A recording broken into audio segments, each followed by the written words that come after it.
Sony is making a dangerous bet, specifically around their decision to wind down production of Blu-ray discs for gaming with their PlayStation brand, and that'll be happening starting January 2028. And they made that announcement about 3 weeks ago, and they have said nothing else about it. I mean, they are legitimately ignoring the elephant in the room, and the longer time goes on from that July 1st announcement, the more people will believe that Sony is going to try to bulldoze this entire situation, basically ignore it going forward, and just try to go on business as usual and attempt to launch their next generation with all of this going on, maybe hoping that people will get tired of leaving comments all over the place, or community noting their posts, or whatever else. The backlash, while it seems to have waned a little bit, it's still pretty loud and overwhelming online whenever Sony says anything about any game or retweets a game. Indie titles, big AAA, doesn't matter. So now, as we go along, I mentioned I think they're making a dangerous bet, and I do think that's true, as they're going towards a generation that is not going to be an easy sell in the first place, but we'll go over why, yes, this does appear to be a spreadsheet decision from Sony, and I do wonder if that's going to work out for them in the long run, but all of that and more. Guys, if you enjoyed the video, hit the like button, subscribe if you're new. So as I mentioned, there's a lot of data that does back up Sony's spreadsheet analysis here for the decision, but I think there is more nuance to the whole thing, especially when it comes to a PR side, all right? So like this we can see is from Circana, and I know Matt came under fire a bit recently over the last 24 hours or so, because he did have some stats out there around like 7 games in 2026 that have reached the 100K mark, and that's just like the minimum mark that it's reached. It could have been much more than that, but basically saying physical sales aren't overwhelming anymore. And I don't know if anyone was like, does anyone out there really think, oh, there's more physical games selling than digital? No, not at all. But you can indeed see a trend when you look over the last 20 years, as we're seeing here. And this is from Circana, as they're tracking starting in 2007 up to 2026. It's June to May, all right? So it'll end May 2026 here. And that does then include, you figure, the Switch 2's basically its first year on the market, which is interesting to note as we go along here. So you can see it peaked in 2009. What happened in 2009? That's when Microsoft introduced their games on demand digital program, which is when we started to see it like digital purchasing options for full like games, not just Xbox Live Arcade smaller games. This is like Assassin's Creed and stuff. You just buy it with a press of a button. It was legitimately impressive back then that was a way to buy games on a console, and that really started to pick up steam around the idea of having digital marketplaces just natively built into our systems. And now we see where we are at this point, where it is, yes, majority digital just about across the board for all different games. Even some like, hey, we can be all digital and it really doesn't necessarily matter. So like Call of Duty Black Ops, like there was a 1 and 2 back in the day, that would have been a collection. I know that because it does exist. There is a physical collection you can buy. I think it's on the Xbox 360 for Black Ops 1 and 2. Here, though, it was just digital. You can split them up, and there was even a discount on it. And then it exploded in terms of sales, which I don't think that's shocking, since there's a lot of nostalgia for that era of Call of Duty, and it was easily accessible at $20 each. I'm sure many people wanted to play Black Ops 2 again.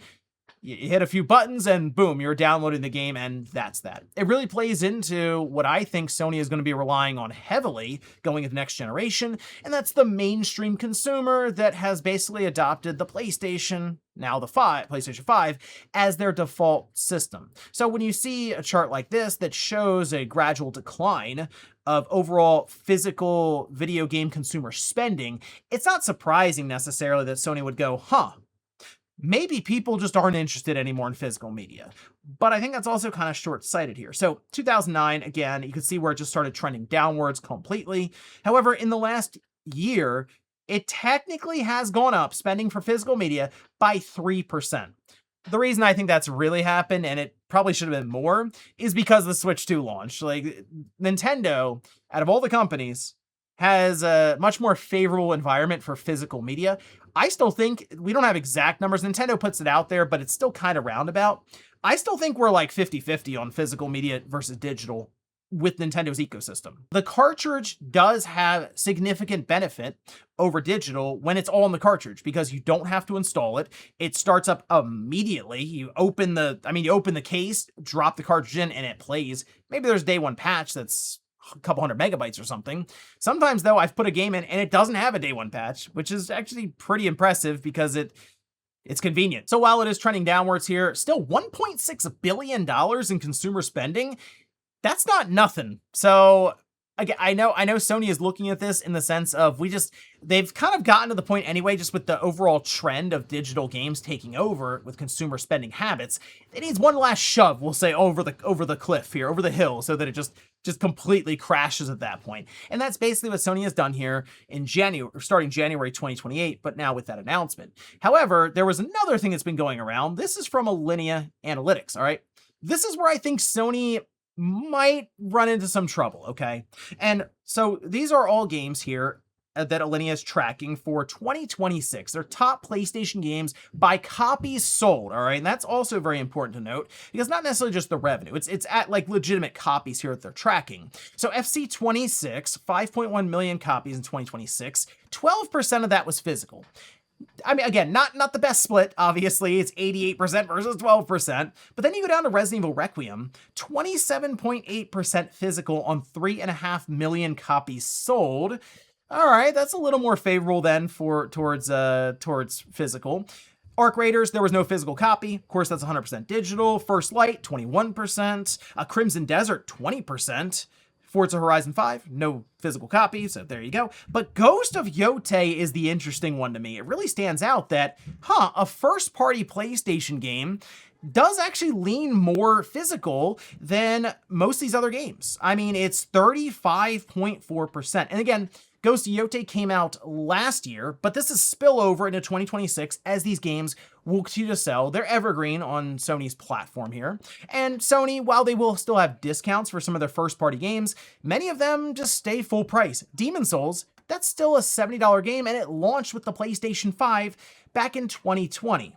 The point is, Sony's enthusiast audience, the ones that would show up for a PlayStation 6, even if it was $1,000, I think are the ones that are also buying these games physically on the PlayStation 5 now with first-party games, again, I think leaning more and more physical than third-party games overall. And so this is kind of the PR situation that I think Sony is undervaluing. See, they do look at the numbers and go, hey, digital games, if we just cut out retailers, we can keep 100%. But I think what Sony could run into, and that's the thing, it's going to be kind of a lagging effect.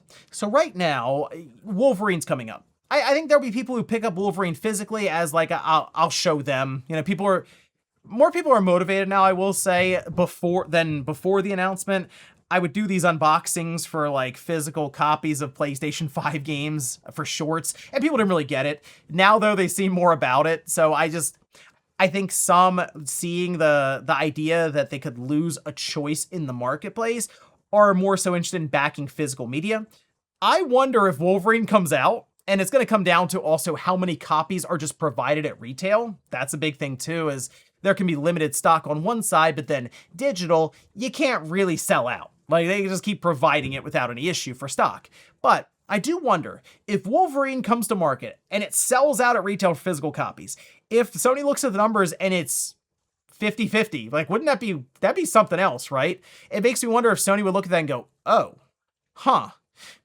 maybe we're looking at this in the wrong way, in the sense that the mainstream consumer who likes Call of Duty, who likes FC, who likes Madden, who buys 2 or 3 games a year at most, they are all digital, and they're fine with that.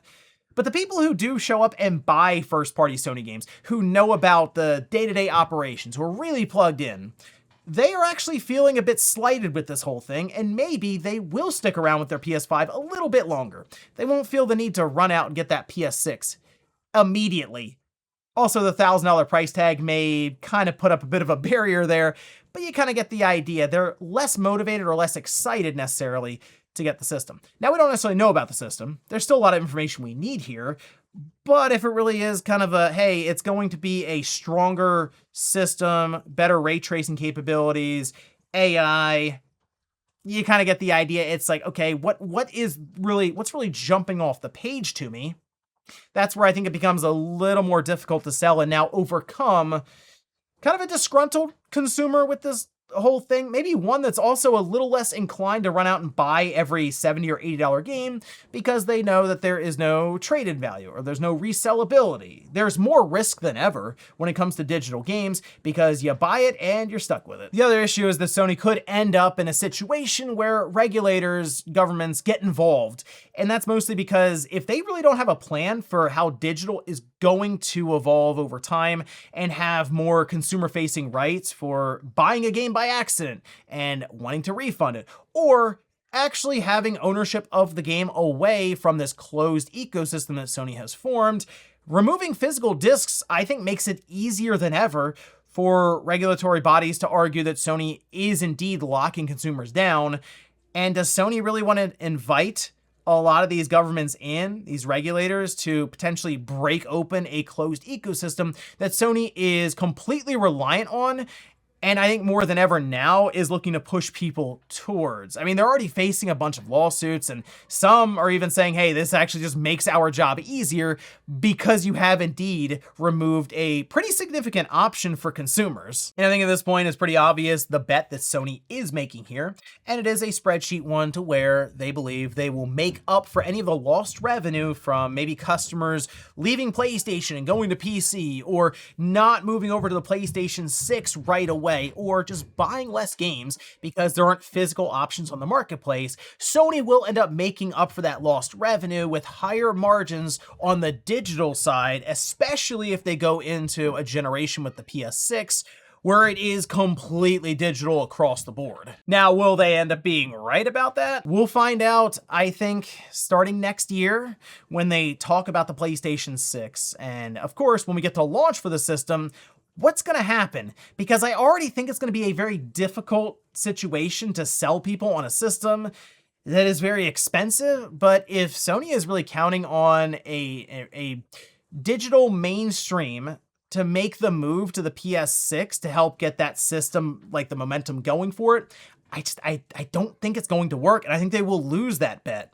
Most of them will probably be happy with the PS5 playing the handful of games they do every year, and there will still be some hardcore PlayStation fans who are all digital, but I don't know if that's necessarily going to be enough for the audience they need to show up for the PlayStation 6 to really get off and running starting day one, year one, first couple of years. So it's going to be interesting to see, but I think Sony is, I don't know if it's their Xbox One moment yet. I think we still need to see how it pans out. Obviously, they're not even doing this until the start of 2028, so they can change things up, move plans around up until that point. But it's going to be an interesting road ahead for Sony if indeed they stick with this, and I'll be curious to see how it turns out. But let me know what you guys think about all this down below in the comments. Do you think this is something that could end up backfiring on Sony down the road, specifically when they start talking about their PlayStation 6 system and this apparent PlayStation handheld revival, both of which probably going to be north of $700 to $800, I'd say, for either one. Thanks guys for watching, and I'll see you next time.